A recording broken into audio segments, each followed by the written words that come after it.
নমস্কার বন্ধুরা, আমি ললিতা। তোমরা কেমন আছো? এবার তোমাদের পুজোর কালেকশান দেখাবো। এই শাড়িগুলো তোমাদের কেমন লাগছে কমেন্ট করে জানাও। আর তোমাদের যদি ভালো লাগে স্ক্রিনে দেওয়ার নাম্বারে স্ক্রিনশট নিয়ে বুকিং করে নাও। তোমরা বাড়িতে বসেই শাড়ি পেয়ে যাবে।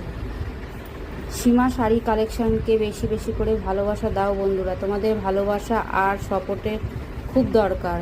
সীমা শাড়ি কালেকশানকে তোমরা সবাই ভালোবাসা দাও, এগিয়ে নিয়ে চলো বন্ধুরা। একটা লাইক, কমেন্ট, শেয়ার করে দাও। নমস্কার বন্ধুরা, ভালো থাকো, সুস্থ থাকো।